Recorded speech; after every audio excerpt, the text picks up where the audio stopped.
मैं बचपन से सुनती थी और मुजफ्फरनगर की दबंगई और कटमुल्लों का लुंगी डांस भी सुना करती थी। और आज जब आई तो जैसे ही मुजफ्फरनगर एंटर किया तो मैंने देखा कि बिल्कुल दीमक और कटमल की तरह सब फैले हुए हैं।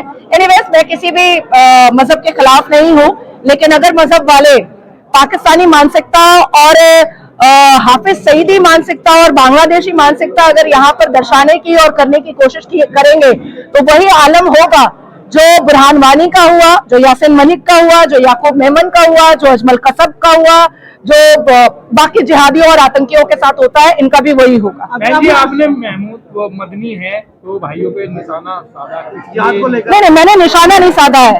तो भी मैं क्लियर कर लूं, मैंने निशाना नहीं साधा है। उन्होंने ऐलानिया संवैधानिक देश भारत में बैठ करके उन्होंने जिहाद का ऐलान किया है कि जब जब जुल्म होगा तब तब जिहाद होगा। तो मैं ये पूछना चाहती हूँ कि आप आराम से बड़े मदनी और छोटे मदनी चोंगा भोपू लगा करके देश की सर्वोच्च न्यायपालिका को कोस रहे हैं, देश के प्रधानमंत्री को कोस रहे हैं, देश की सरकार को कोस रहे हैं, देश के रक्षक को और सारे सबको कोस रहे हैं। तो उन पर कौन सा जुल्म हो रहा है? अभी तो छोटे मदनी बड़े मदनी दोनों तो घर पे ही है ना, कोई तो अभी जेल नहीं गया।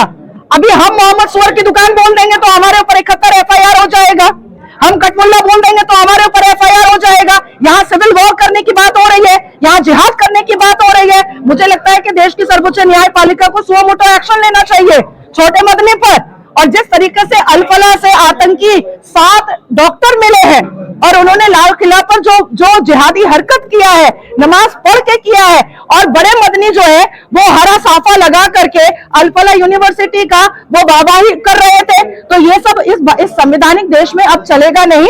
और अगर ये लोग चलाने की कोशिश करेंगे तो फिर सरकार को हमारी बातें भी सुननी पड़ेंगी। पश्चिम बंगाल में ईंटें ले जाते हुए वीडियो वायरल हो रहा है, बाबरी मस्जिद बनाने की बात की जा रही है,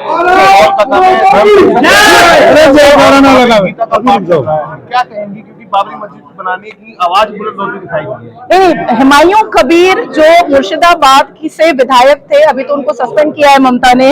मैं बताती चलूं कि 2024 में बांग्लादेश के आतंकी संगठन ने 7 डिस्ट्रिक्ट पश्चिम बंगाल से लेने की बात कही थी।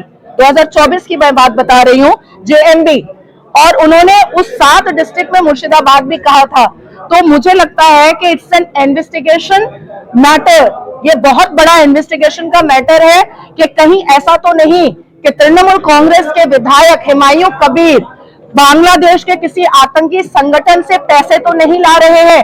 क्योंकि जब देश की सर्वोच्च न्यायपालिका ने बाबरी मस्जिद के ढांचे का और राम मंदिर के निर्माण का जब ये आदेश दे दिया तो देश के संविधान और देश के सर्वोच्च न्यायपालिका को इस तरीके से डेरोगेटरी रिमार्क करने वाले अपनी जिहादी हरकतों से हुमायूं कबीर होते कौन है? दूसरी बात कि हुमायूं कबीर मुसलमान है और मैं नाजिया इलाही खान, मैं भी मुसलमान हूं।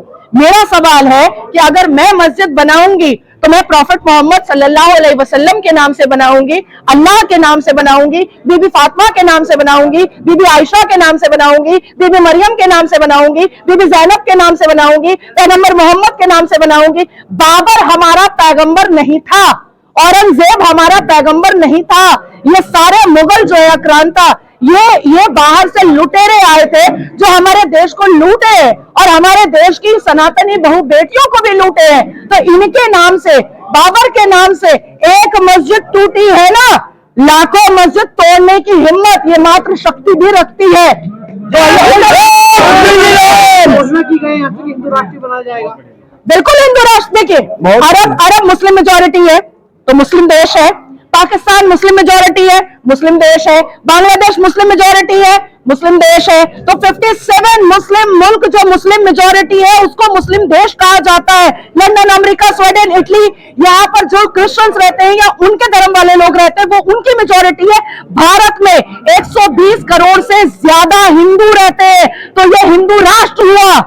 ये तो बहुत कॉमन सेंस वाली बात है और मुझे लगता है कि देश में, देश की सरकार को अब ये निर्णय लेना पड़ेगा और देश की सरकार को अब हमारी बात सुन करके भारत को हिंदू राष्ट्र घोषित करना पड़ेगा।